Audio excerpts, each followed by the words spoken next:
the reason why Parliament passed this levy, because it is also, it is also Parliament, it's also an action of Parliament, is that tea, Kenya tea, while it is well known in Kenya, very well produced in our country, it is not very well developed as a brand out there. The geographical indicators that were assigned this week at State House in Nairobi between France and ourselves, for example, within France, geographical indicators of our tea is part of the reason why we must have funding.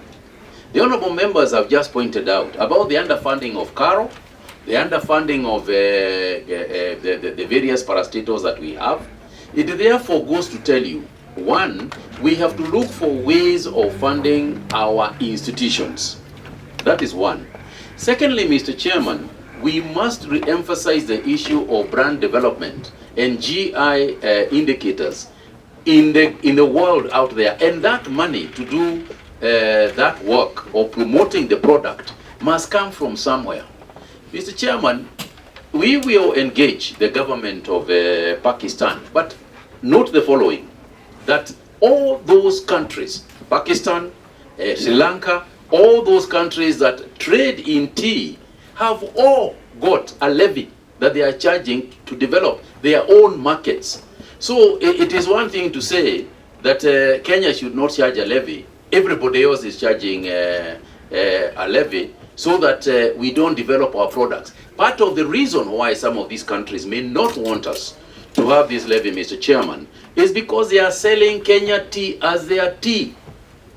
You know, we have got situations where our tea goes to those countries, it is repackaged and then sold elsewhere as their tea. And Mr. Chairman, as we open, for example, the Chinese market and other markets in the world, because a high dependency on one market is also dangerous. So, Mr. Chairman, my view is that we will be providing sufficient information.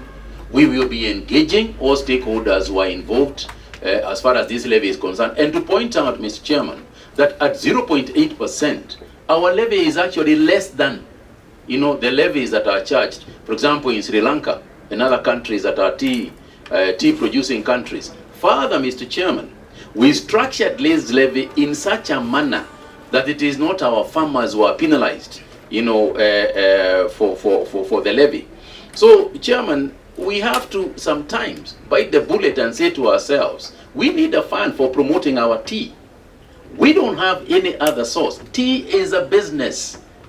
It's a business. It's not a Samaritan, a biblical Samaritan activity. It's a business that must be supported, that must be promoted, and it can only be promoted by funds within the same business. And the only way that we can do that is by the levy that we introduce, and Parliament saw it in its wisdom to agree that there should be that levy. So I know that there will be some resistance, and Mr. Chairman, this can be expected. There is nowhere where you start telling people to pay something and they embrace it, welcome it with a lot of gusto and enthusiasm. It does not happen.